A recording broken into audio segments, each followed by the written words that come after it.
Hi, I'm Nick Myers. I'm your corporation commissioner. We regulate your utilities. Oh, well, why'd my rates go up? And Right. then we're done. Right? It's like,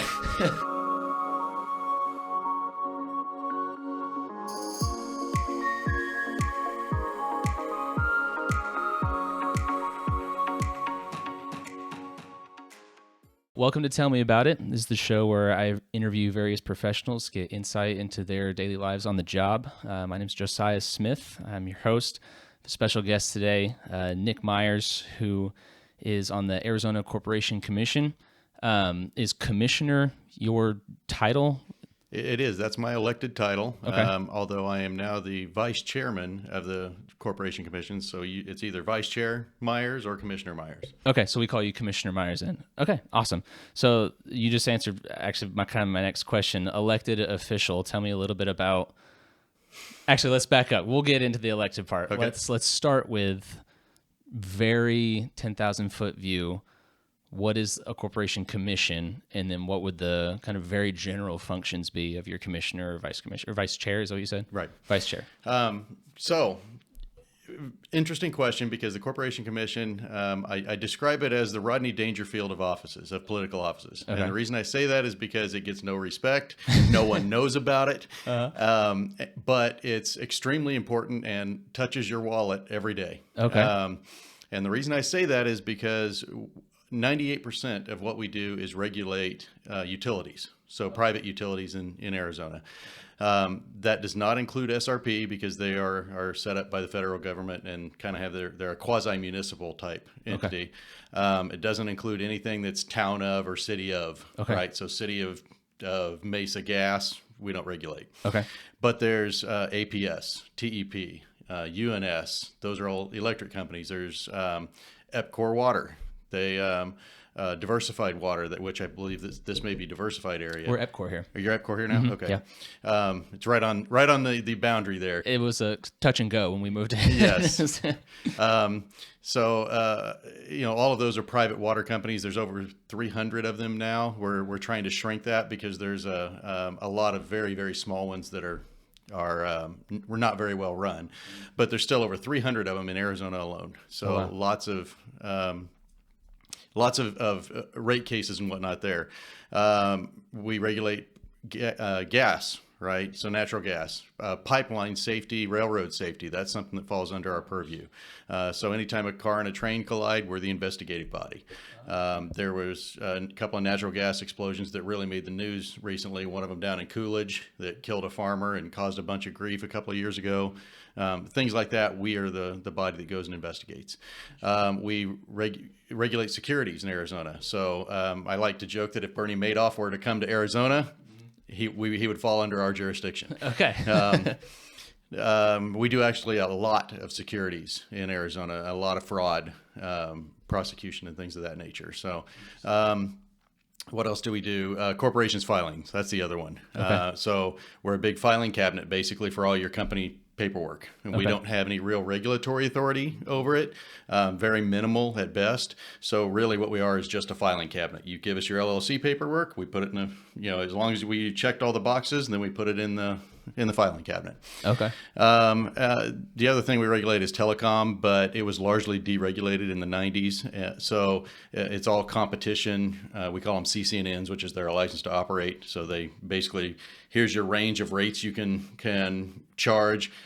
Have a nut, right? Okay. Knock yourself out. Yeah. But you have authority to operate in Arizona unless you become a really bad actor, and then we'll take that away and you have to go. Does that happen with any kind of frequency? Not really. Okay. Usually what these telecom companies need are the approvals to operate so that they can get federal grants or things like that.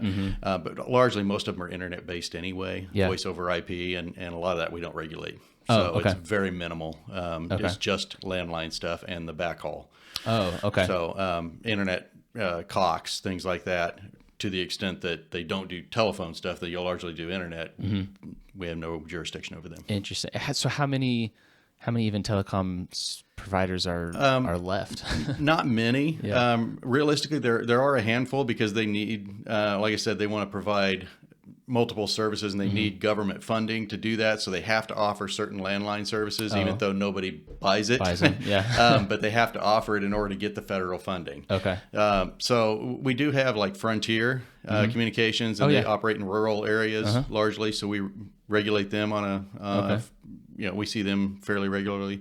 CenturyLink, they're the big backhaul folks. They still offer it, stuff like that we, but again, not very often. Interesting. Okay, so how long have you been on the Corporation Commission? So I just crossed over 2 years. Okay. So I was elected in November of, what would that be, 22. Yeah. And then sworn in January of 23. Okay. Yes, that's correct. Okay. Well, congrats. Is there a term limit on? So there's 2 4-year terms is what I can serve. So this is my first term, halfway through it, which means I'm now running again. Yeah. And yeah, so we'll get into that a little bit, but yeah, that's how it works. Okay. Awesome. So elected official, is there any kind of like requirements, certifications, education? But like when I think of elected officials, there's not a ton of actual. So it's kind of funny when I was actually, I have a buddy that really pushed me to run for elected office, and he was pushing me to run for the House of Representatives at the state level, my way back in the day.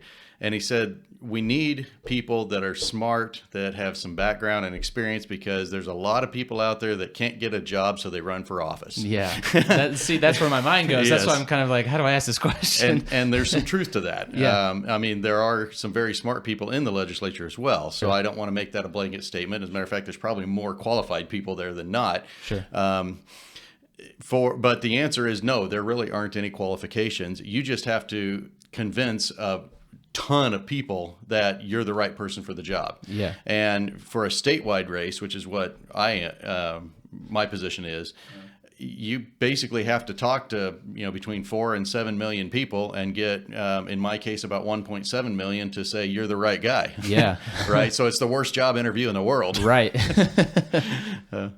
So, having some background that correlates to the position you want really helps, because then you can talk about the subject matter in depth, and you can go and show that to these people when you're speaking in front of them that, yes, you know what's going on. Yeah. You know the job that you're applying for effectively. You know what you're talking about. You're not just acting like you know what you're talking about. Right. And then, of course, there's a little bit of politics that come into play there too, right? You have to make sure you're on the right team, if you will. And as crazy as that sounds, especially for Corporation Commission, which should be nonpartisan in my opinion, it still comes into play. Interesting. Do a lot of states, like, is this a kind of elected position where it's like you now could be locked into career politics, where it's like, okay, you served here, now what are you going to run for when your term limit is up here? Or is it just kind of like you'll serve your time and then you'll get back into the private sector? So I used to joke, and used to being the key word, but I used to joke that the Corporation Commission is where politicians come to die. Oh, okay.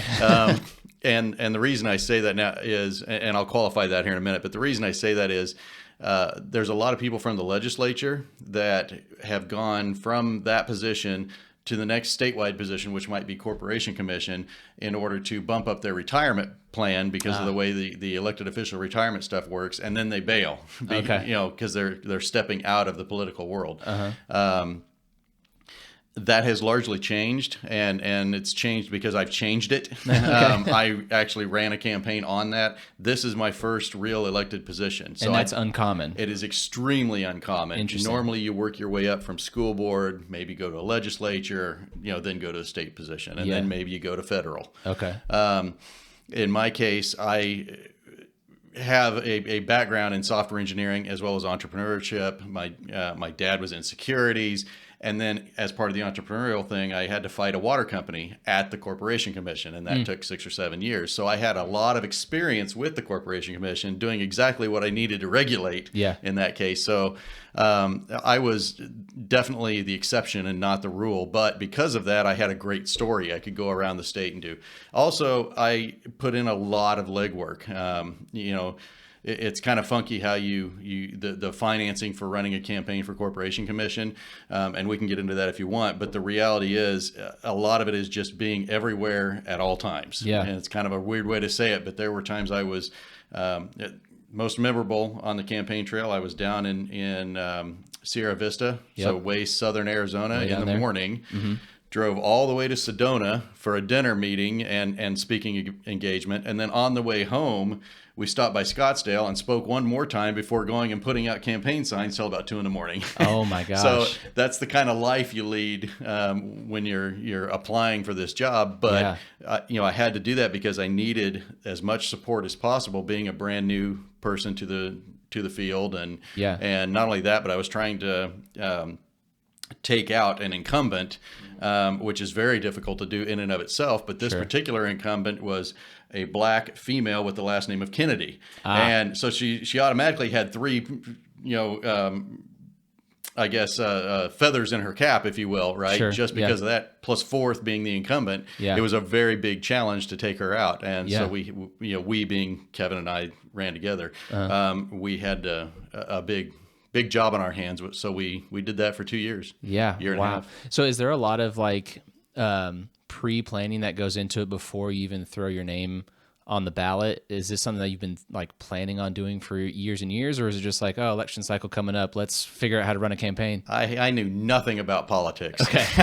As a matter of fact, the only reason I even got into it was I was fighting Johnson Utilities at the time, and wasn't getting very far very quickly. So one of the best ways to get somebody's attention is to threaten their job. Sure. So that's what I did. I went to I gave my statement of interest to run as a candidate for the House of Representatives in the district, and got the attention of the elected officials, because now who's this dude that's coming to challenge me? Who does he think he is? Well, by doing that, it actually was very successful, because they introduced me to the Corporation Commission, commissioner, ended up going to lunch with him, and just things of that nature that really ended up helping the process along, even though they couldn't directly do anything about it. I didn't know that at the time. So those reps were like, how about you run for Corporation Commission and not come for one of our jobs? But more importantly, here's an introduction. Yeah. Right. Okay. That was the big thing. Okay. But yes, the current senator for the district, he actually sat me down and said, "What are you doing? Why aren't you running for CorpCom?" Okay. Yeah. So, I mean, words straight out of his mouth. Yeah. So I actually did fairly well in that election, oddly. I don't know how I did, but I did.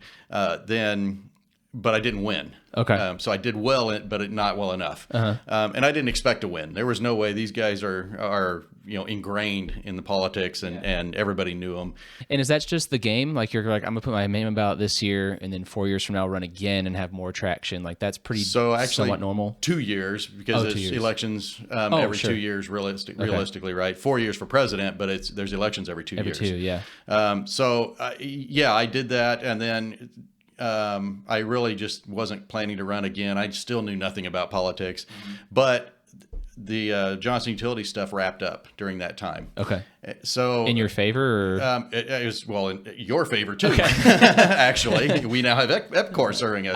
Gotcha. Okay. That was my doing. Was oh wow. I picked that battle. We got EPCOR in as an interim manager, then ultimately forced the sale, and there was a bunch of other stuff that happened in between there. But that was how it happened. But then somebody came to me and said, "Hey, you really should run. We will help you. Why don't you run?" So I filed the paperwork and everything, which is basically a statement of interest.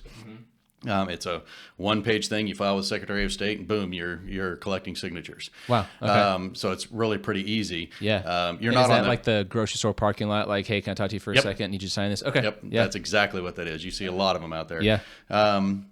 Now, that doesn't mean you're on the ballot. That just means you have the ability to go collect signatures. Okay. So I did that. Yes, they helped, but COVID hit. Okay. So I was, at the time I had to have something like 12,000 signatures.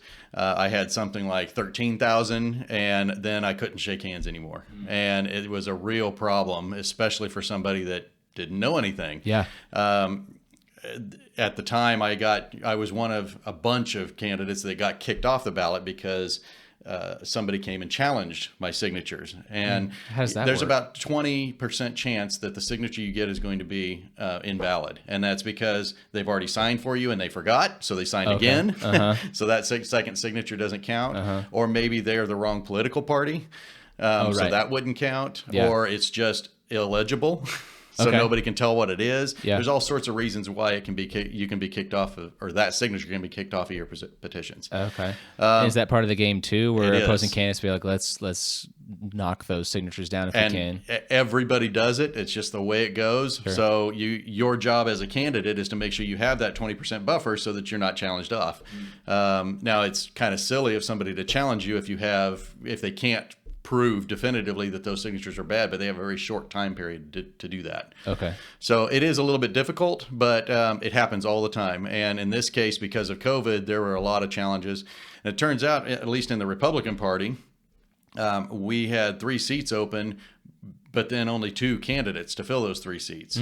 So once you're kicked off the ballot, like I was, you cannot run as a write-in candidate. But there's nothing saying you can't help a write-in candidate.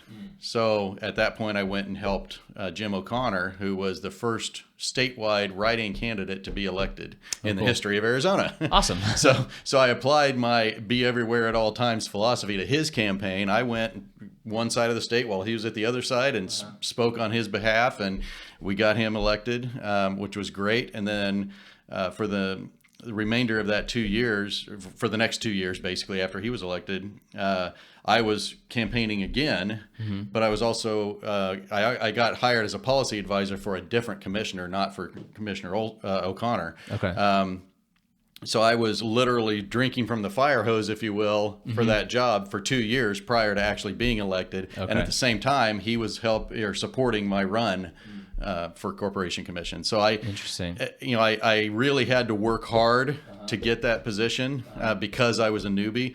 But that's kind of the path I took, and not necessarily recommended, but it is a viable path. Yeah. Well, and that's how by the time that you were elected, that's how you were showing up. Like, I know exactly what I'm talking about because I've been doing this for several years now, and most people don't 6 do years this fighting except for, utility. So Yeah. 6 years fighting plus 2 years advising a commissioner. Yeah. And so I had experience on both sides of the dais at that Yeah. point. Yeah. So you could be like one of the more experienced corporate commission public servants.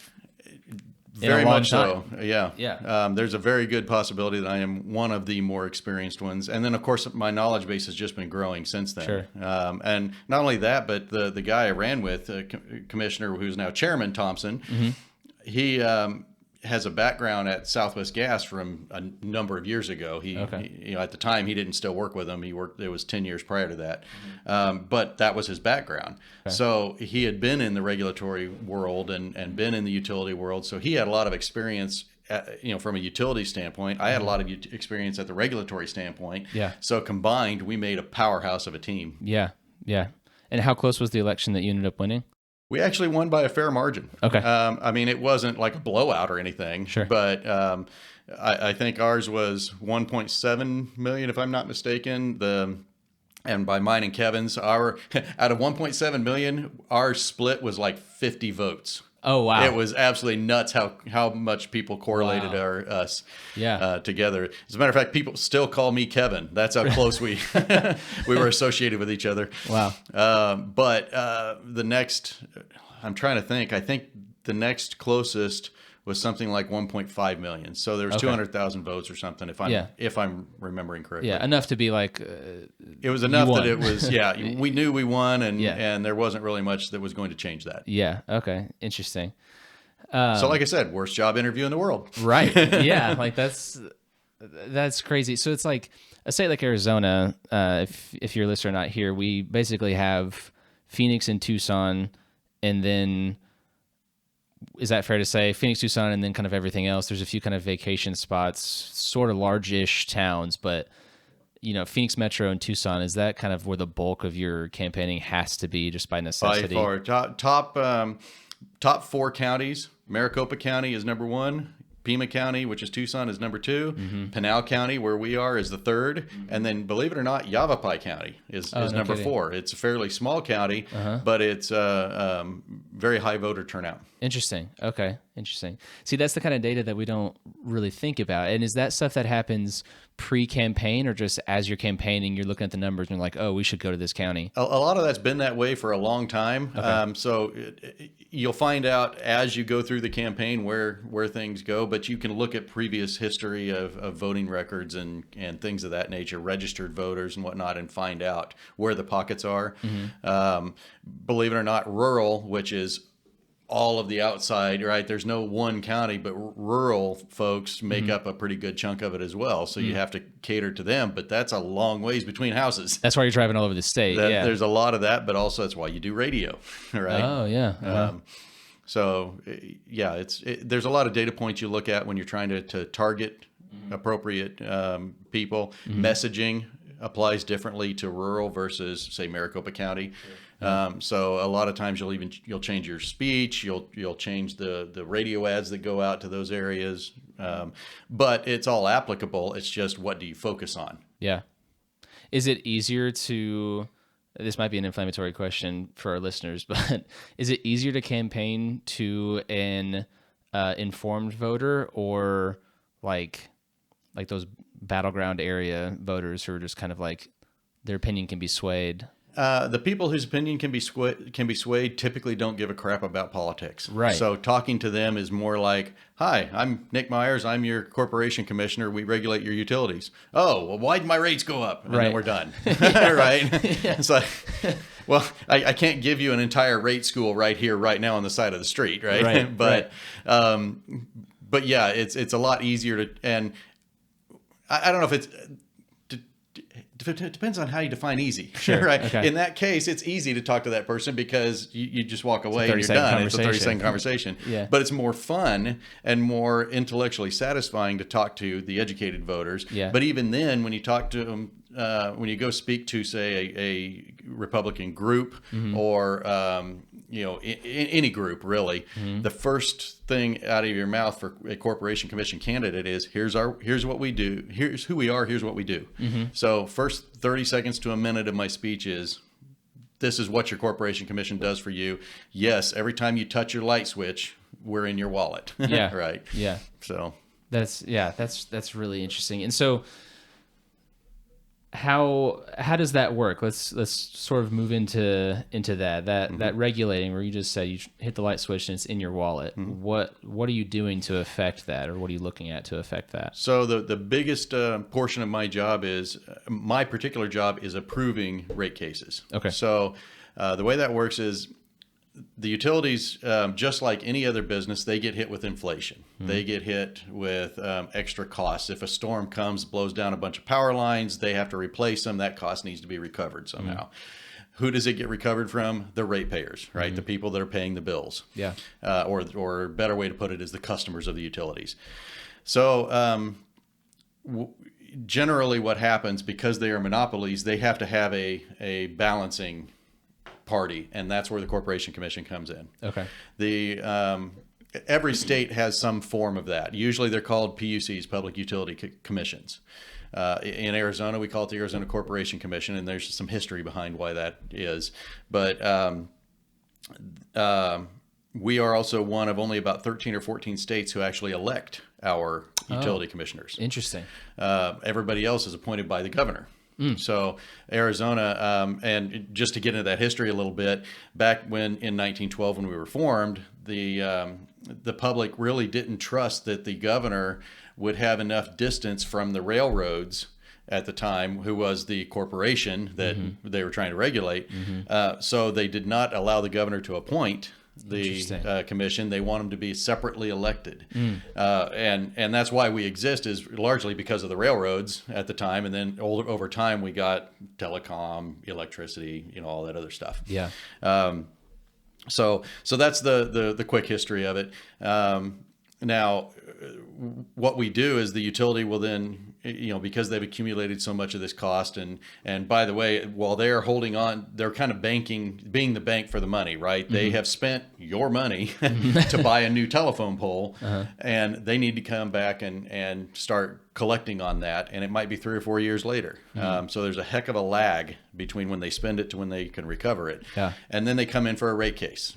And that rate case basically is a big, long process that effectively is a hearing in front of a judge and everything. We have attorneys and judges and commissioners and everything all under one roof. We're kind of a one-stop shop. We even have police officers Is on this part of it. State Capitol building? Is that where this happens? Not Or at the that Capitol building, but it's in the area? Capitol Mall. Okay, yeah. So we're a separate building and everything, but Okay. but yeah, we're judge, jury, and executioner in a lot of respects. Now there are appeals to the court system when things don't, when things go awry and stuff like that. So there is a check and balance there. Sure. But we have all of that under one roof. What we do is they apply for a rate case.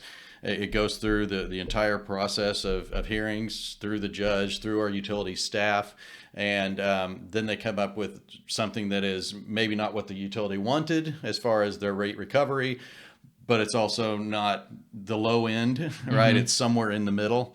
And then we as commissioners can take all of that data and that evidence and look at it and go, well, that wasn't appropriate to include, so we're going to adjust it a little bit. Okay. Or maybe they should be allowed to, because of some policy change or something, maybe they should be allowed to include this, so we'll add that back in, or whatever the case may be. Usually we don't add stuff in. Usually we take more stuff out. Sure. Because, we're elected and we don't want them we want the rates to be as low as possible. Right. Just like you do. Right. We're customers too. Yeah. So that's what we'll do is we'll go through and we read through what the judge, she or he puts out a recommended opinion and order. We read through all of that. If we have to go back to the actual testimony, we'll do that. If we want, during the testimony, we can ask questions because we actually are judges. So we can sit down there on the bench just like, side by side with the judge and ask questions if we want. Interesting. Usually we don't because it complicates the process more than it's needed. But a lot of times we will write down some questions, give it to the judge, and the judge will say, well, here's a question from, a certain commissioner, blah, blah, blah. Yeah. So we get our questions in that way, but usually we try to stay away from the bench unless it's a really high priority case or something. Yeah. But yeah, we are judges, and ultimately we are the final judges. So the judge may, she's an actual judge, right? She's done this before and gone through law school and all this other stuff. Yeah. And then she'll provide us a recommendation, and then we'll make the determination as to whether the utility gets that or not. And our job is largely to to balance, right? We have to balance the interest of the utility and the interest of the ratepayers. If you can't afford the electricity, it doesn't matter if they're putting it out there or not. Right. But conversely, if they can't afford to give you electricity, it doesn't matter whether you're paying the bills or not. Right. And part of that is judging interests of investors, right? So I've been to Wall Street, talked with a bunch of investors, see what it's going to take to invest in Arizona as an economy. And a lot of that rides on having stable utilities. Interesting. Utilities that don't have a ton of blackouts and brownouts and things of that nature. Yeah. And so our job is to make sure that the lights stay on, that the gas continues to flow at the cheapest cost we can do it. So we actually did polling during our campaign. What do ratepayers want? They want, in order, reliable utilities, affordable utilities, and then way down here at number 3, and there's a big gap there, is clean utilities. Interesting. Yeah. Interesting. So it is third, though. It is third. And is that largely reflected across the country, or is Arizona kind of... I think it is. Yeah. I go to a lot of national utility conferences and things like that. There's actually a regulators, National Association of Regulatory Utility Commissioners. It's the trade organization for people like me. Okay. And so we go 3 times a year or so and meet up with regulators from all over the country and sometimes other countries. And we talk about trends and whatnot, what we're doing about things. And that's largely where it lies is people want affordable or reliable, then affordable, and very close together. Reliable, affordable are right next to each other. But then if we can, let's make it clean too. Make it clean. Interesting. So it's you and John, was that his name? Kevin. Sorry, Kevin. So it's you and Kevin are the commissioner and chair, and then how many other people do you work closely with on like a day-to-day? There's 5 commissioners. Okay. Each commissioner has its own office. So I have a policy advisor and a deputy policy advisor. Okay. Chairman Thompson has a policy advisor, deputy policy advisor. Okay. Leo Marquez Peterson, Commissioner Marquez Peterson has policy advisor, deputy policy advisor. Okay. So each of them are 3-person offices. And then on the other side of the wall, if you will, and I can explain that in a minute, there's about, I think it's 271 employees. Okay. And we have a utilities division, we have a safety division, we have a corporations division, a securities division, all those things that I told you we regulate, each one is a division. Okay. So the reason there's a wall there is because while the utility is going through the hearing process with our utilities division and whatnot, there are ex parte laws and whatnot where we have to kind of stay out of those discussions. Okay. And they can talk amongst themselves, but they can't talk to me because I'm going to be judging on it. Okay. Everybody that's a party has to be in the same room before they can talk to the judges. Okay. So so that's why there's kind of this wall. Now, with that said, I work with the utilities division all the time. Hey, how does this work? Yeah. Right. What do you do in this case? What's the industry standard? Things like that. Just we have to be careful about dealing with rate cases. Okay. And so then there is a rate case. Let's say it goes through, it's done the hearings and all of that. Do the 5 of you then come to a consensus together and then that is the ruling, or is it like assigned? How does that work? Yep, that's basically what it is. We do have open meeting laws, so I can only talk to one other commission office about any given topic. Okay. So if there's and let's stick with EPCOR as our example. If there's an EPCOR rate case, I can talk with one other office, but then I can't go to the other offices. And I can't get opinions or anything from them because that would be an open meeting violation. That would be a quorum, right? Because there's only 5 of us. You can only talk to 2. Otherwise, you have a quorum. Yeah.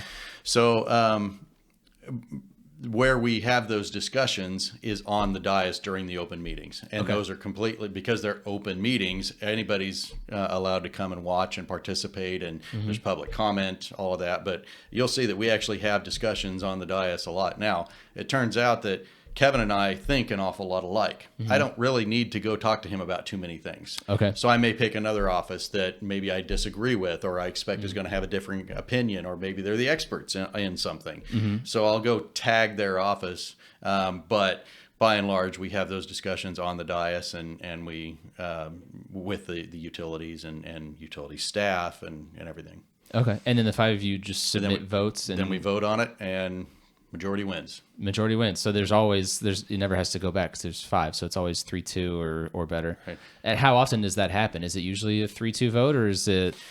It depends. Right now, the commission is all Republican. Okay. So there's a lot of consensus. Yeah. It's kind of interesting because sometimes you'll make a vote that is contrary to the rest of your commissioners because you're making a point. You know it's going to pass anyway. And I did this just yesterday. Okay. There were some aspects of that I really didn't like, and it violated something that I had said a few months ago when I voted to approve this program. I said I don't want any cost shift. Well, they brought something back to me that has a little bit of cost shift that shifts cost to people that aren't paying for it. And otherwise, it was a pretty good program. But I knew it was going to pass, so I voted no on it on principle. Yeah. You gave me cost shift, dang it. Yeah. But if that was kind of a judgment call. That program overall would have been a net positive for everybody. So that cost shift would have been recouped in bounds. So it would have been foolish to not support it. Yeah. But at the same time, I wanted to make sure I got the message across that we don't like cost shift. Yeah. But I would say 99% of the time, there's a lot of consensus up there, and we vote very similarly. Usually where we have disagreements is between, I don't want to get too political, but say there's 2 Republican values, right? Which one do you pick? Yeah. Okay. One of them is a yes vote, and one of them ends up being a no vote. And okay, well, these commissioners could also do this, and it would be perfectly acceptable. Sure. Right? Yeah. So you have to pick a side, and sometimes that picking of the side ends up with a vote that's not the same. But I think there's been one vote with this new commission that was sworn in January that was 3-2. The rest of them have been 4-1 or 5-0. Okay, interesting. And how many? Like, how often are y'all voting on stuff? We'll do a lot. Really? Now, when we put out an agenda, most of the items are on consent. So we do one vote for that entire consent agenda. Okay. Because everything is really largely non-contested. But any commissioner can pull that off into a regular agenda item, and then we talk about it individually. Okay. So each of those consent items are considered votes, even though there's one vote, you voted 20 times with that one vote. Yeah. Okay. But then there's 4, 5, 10 items on the regular agendas, and you take those one at a time, and you bring up the ALJ, you bring up the party, the utility, you bring up the appropriate staff, and then you sit there and talk about it for 5 or 10 minutes and come to a vote at the end. And does all of that happen in one day, or is this like a series of days that this happens? Back when a couple of years ago when I was policy advising, then the chairman, she ended up having a lot of items on the agenda that maybe shouldn't have been there, in my opinion. But also she didn't run a very efficient meeting. She ran the meeting like she wanted, and it got the job done, and I'm not complaining about that. Yeah. But I tend to be a lot more efficient. Okay. Her meetings would last 2 days. Now, I say that we're not staying there overnight. Yeah. We come back the next day. But it was a long 10 or 12-hour day, and then you'd go home and you come back and do it again. Since that time, we have, Commissioner O'Connor became Chairman O'Connor, and we kind of worked with him to say, hey, let's make this more efficient. It got it down to 1 day. Now, with Commissioner Thompson being Chairman Thompson, he's even more efficient with it. And, our first meeting with Chairman Thompson was, I think, 45 minutes. Okay. Now, the meeting yesterday ended up going from 9 a.m. till almost 4 o'clock. Okay. We had a lot of contested items, and but actually we squeezed in 2 meetings in there. We had a regular open meeting, and then we had a staff open meeting. Okay. So really it was 2 meetings in that, but it was still under a day, even with 2 meetings. Yeah. So things have gotten a lot more efficient. We've gotten better with our voting capabilities. We now have buttons we can press instead of having to call the roll on every item and things of that nature. But yeah. Okay, awesome. So kind of go further into that. Talk me through, like, is it Monday to Friday, or when you're in this kind of position, you're available all the time? I don't have any kind of paid time off. Okay. I don't have any sick time. I'm an elected official. They can't fire me unless I'm recalled. Yeah. Right. Which is a very difficult task. It's Sure. like a reverse, job interview in that case. Yeah. So there is no on hours, off hours, things like that. Now, with my staff, I try to maintain something that resembles normal office hours. They technically get time off and sick time, whatever. I tend to run my office much more fluid than that because, number one, they make me look good. Yeah. Right? And my policy advisor is top notch. He's a lawyer. He knows what he's talking about. He's the same political party as me. And, I can spew something crazy that's going on in my brain, and he understands it, and then we run with it. Yeah. My deputy policy advisor, very similar. She knows what I want, how to make it happen. She keeps the office running smoothly. She plays the role of an executive assistant as well. Okay. Even though she does do a lot of summaries for me, but she also books my workshops and takes the phone calls and emails and just all sorts of things that, but the combination of us three, they make the office. So I give them a lot of flexibility. I don't necessarily, if they need a day off, we'll go take a day off. As long as you've got your phone on you and something important comes up, you're able to send an email. Yeah. Well, then you don't need to take the time off. You don't need to use the time off, right? Just go do it. I don't care. But at the same time, I do ask that they do their job well, but that's implicit. They have good work ethics. I never have to tell them. So do you hire them, or are they kind of like... I hire them. You hire them. They work directly for me. So while the commission pays them, and they are on the books for the commission, they are under the direct supervision of me, and I can hire and fire at will. that also gives them some special privileges. Like, for example, commission staff cannot run for office, for political office. Okay. But as a policy advisor or deputy policy advisor working directly for the elected official, they could. Okay. That's how I was able to get away with it, was Yeah. using that law. Okay. So there's some advantages and differences there. Technically, I'm never off the clock. I am always a commissioner. And I have taken, calls from Washington, D.C. at 5 a.m. because that's what time they were available, right?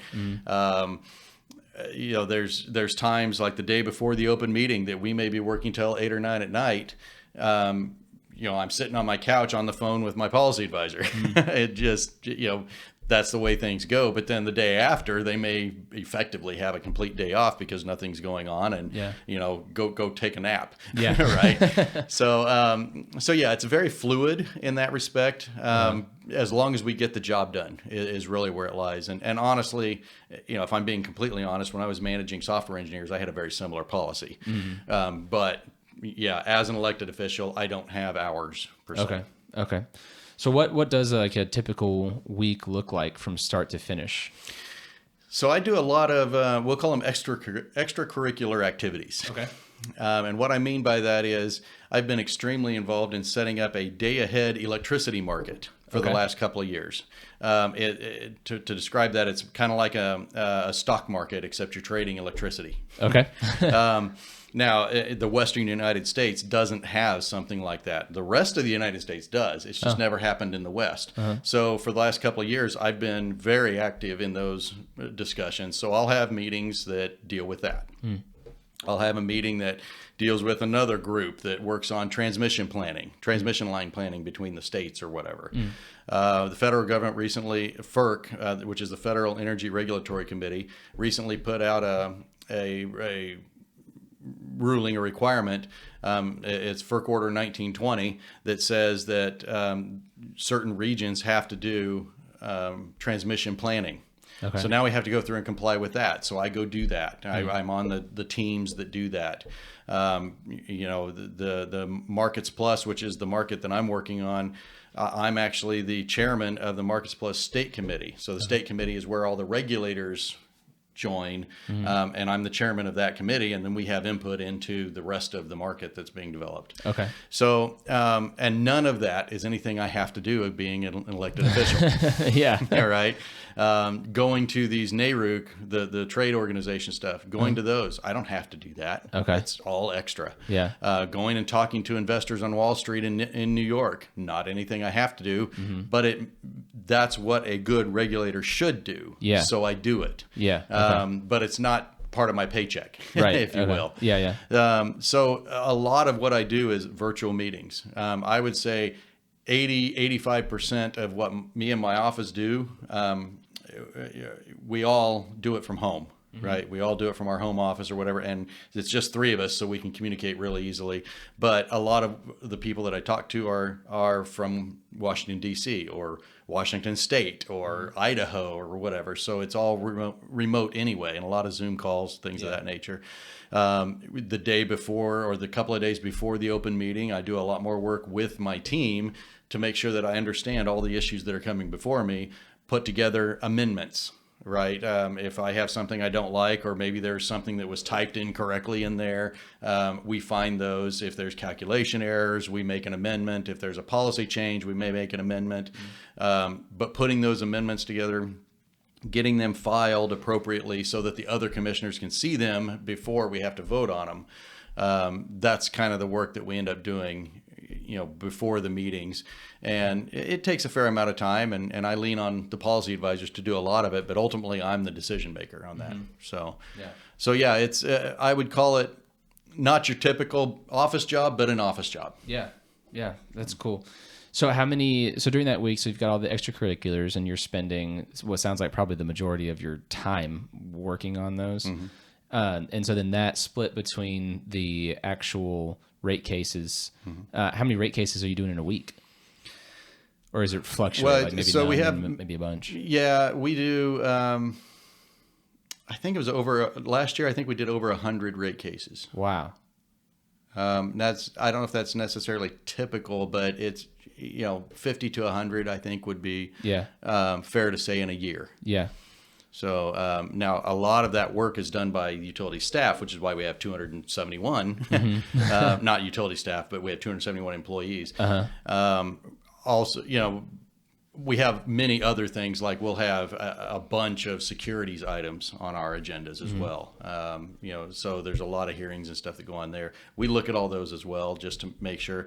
Securities usually isn't very contested, so there's a lot of commonality between the orders that come out of those. So those are a lot easier. But yeah, the utilities ones are a lot more difficult, and yeah, we have to dig into them. And sometimes they don't come in until a week before the meeting. So Who calls those meetings to session? Do you have, is it the chair? Sure. And the chair would send that to your executive assistant and say, like, hey, this is the schedule this week upcoming. How far in advance do you know? We actually have to put that out ahead of time. Yeah. For the public. Yeah. Oh, okay. Yeah. So, yes, the chair is responsible. The main function of the chair is to deal with the agenda. Okay. Now, he also runs the meetings, but where he gets his power is dealing with the agenda and a lot of the stuff that goes on behind the scenes for that. Okay. And yes, he will take the stuff from staff, put it on the agenda if it's needed to be. Some of the items we have time clocks on them. They have the time frame is defined by statute or whatever. Somewhere somebody had defined that, and it's coming up against a deadline or something, so we have to get it on an agenda. Maybe we have to call a special open meeting for that one item. But yeah, he puts all that agenda together, and as he's doing it, we can usually kind of see what's going on, because our staff, our utilities staff specifically, will file the recommended order, or our hearing division will file the recommended order in the docket, and we see that, so it's probably going to be on the next meeting. So Okay. then we can kind of get an advanced look at it or whatever. But until it's on an agenda, we don't know that we're going to see it and be voting on it or not. Right. So yeah, he puts it out. He usually tries to get us an advanced copy of the agenda, maybe a couple of weeks before, if at all possible. That was what I was going to ask. Like, do you know what you're doing in 2 weeks, or is it just Yeah. And then, a week before, we'll try to get the official copy put out. It really depends on how the offices look at that. Hey, yeah, that one needs to go on a regular agenda because I'm going to have questions about it. That's that 1 week, that we're prepping for it, where he puts it out. But then once it goes out to the public, we try not to change it as much as possible. We can Sure. change it. There's a procedure to go through it, but it's a whole nother procedure you got to deal with. But that way, everybody knows what items are going to be on there. So if the utility needs to show up or not, right? Are they because they usually bring a whole team of people to these things. The public knows, so if they have something they want to say about it, they can come speak at the public comment session, for that item. How involved is the public in Arizona with Corporation Commission stuff? Not very, but a lot. Okay. So one thing that I've noticed when I was fighting Johnson Utilities was there's a lot of people that care about the issues, but they don't bother. Okay. Which is kind of sad. Yeah. They It's have like, an issue. Somebody should do something about that. Yeah. And okay, why don't you go do it? Right. Well, no, I don't have time. I got to work, blah, blah, blah. Yeah. So I've been trying to encourage people to come do that. We've been somewhat successful. It's been growing. To a certain degree, if you have too many people like that, you have to limit the public comment. And that becomes an issue too, because now not everybody gets to say what they want to say. Yeah. Telling a person they can't speak is never really a great. It's not really that good. But public comment technically is a privilege, not a right. Oh, okay. Where they do have a right is they can file their comments to the docket, and then it's part of the, it's kind of a permanent record of what's going on. Yeah. But that's where they can have a voice. Okay. But yeah, public comment is usually what we get are people that have an axe to grind somewhere, and they'll come and just spout off or whatever. Yeah. Now, I say that kind of questionably, because there's also a lot of very good public commenters. For example, Tesla may not be involved in a certain rate case, but they have something to say about it. So Tesla may send their lawyer to come and talk about it. Interesting. Right? So that's technically a public comment, because they aren't a party to the case. Yeah. A lot of times we'll get unions So the International Brotherhood of Electrical Workers has been very supportive of what we've been doing because we've been creating jobs. Yeah. So they will send a crew in. Sometimes they'll take up an entire row of seating with the number of people they have, and then they'll get up and they'll send one of their representatives there to the podium to say, "This is awesome. We love it. You're creating jobs. Keep it up." Whatever the case may be. Yeah. And then you'll have another guy over here that says, "You can't give that utility a rate case. I'm on a fixed income." Yeah. Yeah. Okay, that's great. Yeah. I'm on a fixed income too, but you don't give me a raise. Right. Right. So it's kind of a weird dynamic dealing with that. But generally speaking, public comment is good because you get to understand where people are coming from. And Yeah. that's always in the back of your head the next time. Right. Because ultimately you are an elected official by the people, right? So you need to know where they're coming from, what they're thinking. Okay. So talk me through then, like a nightmare week or a nightmare day. What's the worst kind of week? And you don't have to give specific examples if you can't or don't want to, but. So, I don't know if I can give you a perfect example, but dealing with other governmental organizations sometimes are very problematic. And actually I can give you one. Okay. So down in Tucson, there's this certain section that there's been a big push to have the power lines that need to go in for reliability. The people that are there want it to go underground. Okay. Undergrounding a power line is about 20 times more expensive than overhead. So the policy of the state is it's always overhead unless somebody's willing to pay for it. Yeah. So basically we have said, no, if you want to pay for it, get the funds together and go pay for it. Yeah. Well, then the city of Tucson, in their infinite wisdom, decided to try to incorporate this renewable energy tax thing that also included funds for undergrounding in the franchise agreement for the utility. Well, once the utility pays that franchise fee to the city of Tucson, then that gets spread amongst all of the customers in the Tucson service area, the Tucson Electric Power customer base. We don't see that as appropriate. Yeah.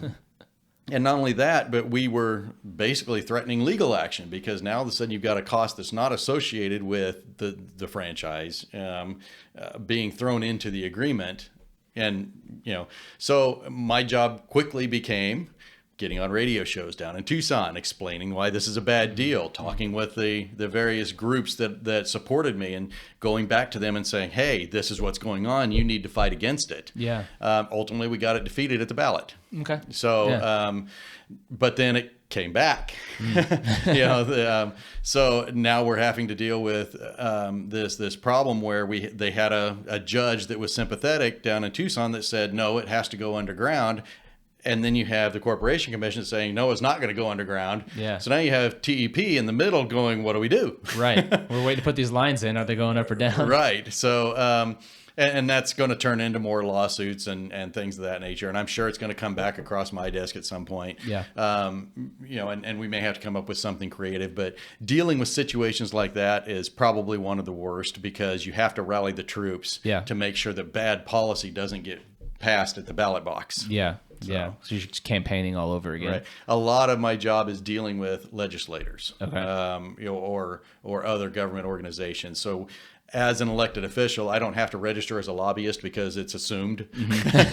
So I do, we're in the Capitol Mall area. I do a lot of work with legislators. The local reps for this area specifically, I'm good friends with. Okay. So, we'll text them and say, hey, this bill sucks. Why don't you, go rally your kin there to get rid of it because this is the problem it's going to cause. Or this one, a lot of times they'll text me and I'll say, okay, this is not a bad bill. It'd be nice if it was tweaked for this. And then they'll offer an amendment or something. Okay. So that can get kind of hairy at times, as you can imagine, when there's highly contested bills that are on the floor. Yeah.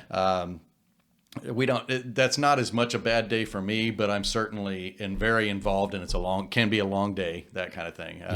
There's been many nights where I've been texting the local representative groggy at 9:30 at night, or in the middle of church service, something like that. But How involved is media in Corporation Commission? Oh, I may have touched a nerve here. Let's just say there are certain media personalities on Channel 12 that I will never talk to again. Okay. But they are involved because, we have control over solar reimbursements and things like that are very hot topics for certain groups. And the media loves to chomp on that kind of thing. Anytime there's a rate increase, boy, they're all over it. Yeah. How could the Corporation Commission let this happen? Right. Yeah. Exactly. So they are constantly writing about us, talking about us. I try to be as fair to the media as possible until they hose me. Yeah. Okay. Yeah. So that one reporter that I will not mention Joe Dana's name. Okay. But he is nothing but rude and twists the story constantly, and will never give you a fair interview. So why would I ever talk to him again? And Right. yeah, he's a nerve. Yeah. He's the nerve you would hit. Yeah. But then there's others that may not agree with me politically, but at least they wrote a fair article. Sure. So yeah, I'm happy to talk to you, and we'll get a lot of phone calls, from local radio shows or something. Like we had a rate case in Yuma at one point, and the local radio show reached out, hey, can we have an interview? Yeah, absolutely, let's do it. And it was just a phone interview thing. I kind of enjoy that to a certain degree because most of the time they're fairly benign, at least the interview is. Yeah. And then you see later how they might twist it or understand it differently or spin it. Yeah. Yeah. So as long as they're trying to do a fair and semi-balanced job, I'm usually okay with them. Okay. But there are definitely a few out there that don't do that. Yeah. Yeah. They have their agenda. And Usually the bigger the news company, the more problematic you're going to have, which seems counterintuitive. You would think the ones with the more experience of the bigger name would be more fair and balanced, but usually they're not. Right. Because they have their own base that they're pushing product to. Yeah. Yeah. Okay. Well, then conversely, I like to ask this question after the nightmare question. Give me like a perfect week, perfect day, home run. What does that look like? Sleeping in. Okay. I have a lot of fun with my job. It seems weird, but I get to geek out on things all the time. There's a lot of times I will. My family moans and groans about this, but there was one time we were in San Diego, and I changed our return path home so that we could go through Yuma because there's a Foothills Water Company there that has been doing a lot of good things. They took over or purchased a failing water utility over there. And, I had an opportunity to stop by and tour what they were doing. Yeah. And that kind of stuff is just really cool to me. Yeah. I've toured Palo Verde nuclear power plant twice. Oh, interesting. And it's amazing looking down the throat of a nuclear reactor and seeing the glow of it coming up, and it's just knowing that is an amazing amount of power for a really long time. And, the first thing they give you when you walk in the door is a gummy bear. And they say, this is how much nuclear material is required to power all of your needs for your entire life. Wow. And it's like, wow, that is really cool. Yeah. Just the stuff that you learn while you're doing this. And I've toured all the local wastewater treatment facilities because with Johnson Utilities, it was a big hubbub and very problematic. So when EPCOR took it over, it was a very long project to get them back up to par. And, in a lot of respects, they're still doing that. But I've gone and toured those facilities to see what they're doing and how it's working and why this is a bad idea versus a good idea. So I love doing those kind of things. Ribbon cuttings are always fun. Okay. And I'll do ribbon cuttings. Most of the ribbon cuttings I've been doing have been for things that aren't necessarily associated with my political affiliation, right? So solar fields, wind turbine fields, battery fields, just things like that, because ultimately I'm an all of the above kind of energy approach. That's my philosophy. I don't care where the electrons come from as long as they're competitively priced. So going out there and seeing this 300-acre solar field with 100 shipping containers full of batteries is just a sight to be seen. It's just, they're amazing to see that kind of thing going on. And the wind turbines are just absolutely huge. So you get to see a lot of cool stuff. I've gone on maybe one of the most fun and maybe the good day, if you will.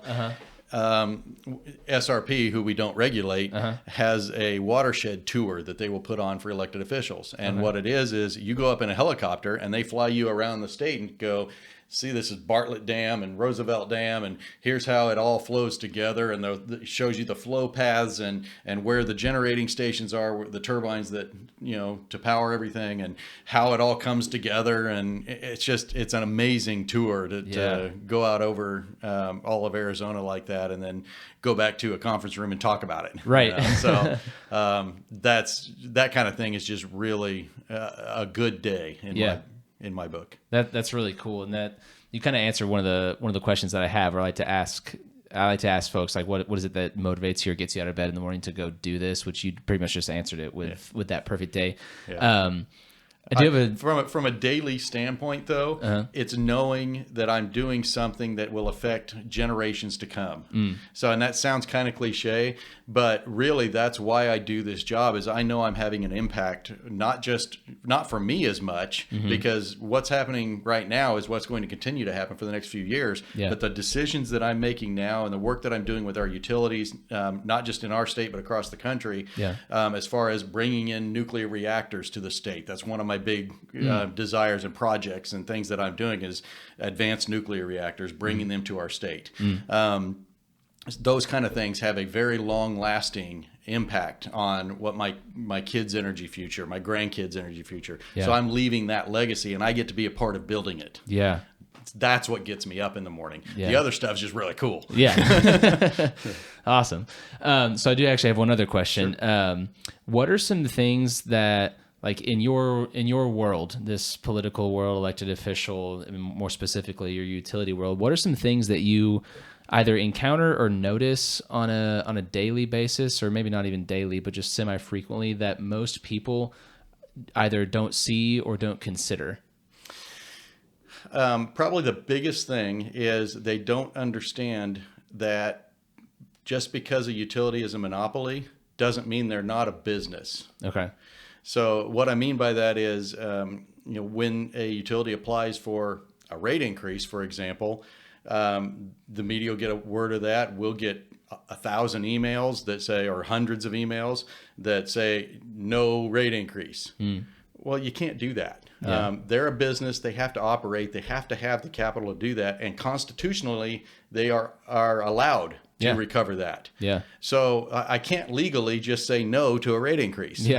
Nor would you want me to, right? Because your lights would go off. Or your water would stop flowing, or your house would back up with sewage. Right? It's ridiculous to say that, no, you're not going to get a rate increase just because I had 100 people tell me that they don't want a rate increase. I don't want a rate increase either. But I also can't control the inflation or the economics of things, and everybody wants economic growth. Well, how do you get that if you don't reinvest in your utilities? I mean, so it's now what I can do is, people don't understand that if they see waste in the utility, they have every right to bring it to us. And then during that hearing process, we can vet it out in an appropriate court type setting, and everybody's got due process. And people just don't understand what it takes, what goes into the rate making process. So if I were to pick one thing, that's the big thing. And that's really, really interesting, because I can tell you I've never considered that either. I just got an email. I know you don't regulate SRP, but we got an email a week ago or 2 weeks ago that's like, hey, your rates are going up and here's why. And it was like a full info thing on it. But my initial reaction is to see that subject, your rates increasing, and be like, what the heck? Again? No.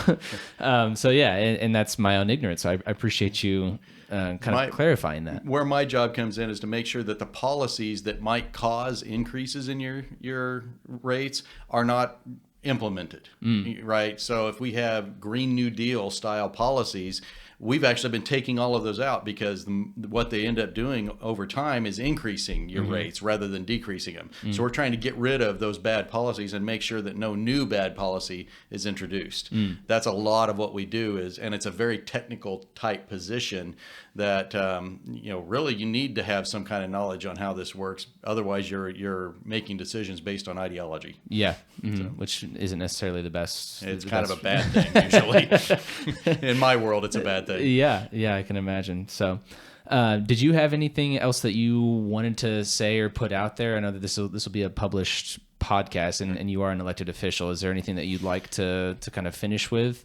You know, by the time this comes out, there may be a lot of advancements in what I'm about to tell you, but you know, right now data centers are the talk of the town. Okay. Tons of new data centers. AI is a big thing, which is going to require massive data centers, and those data centers, you know, 4 of those new data centers could take up the entire power that Palo Verde puts out. Palo Verde being the nuclear power plant that we pride ourselves on here in Arizona. Yeah.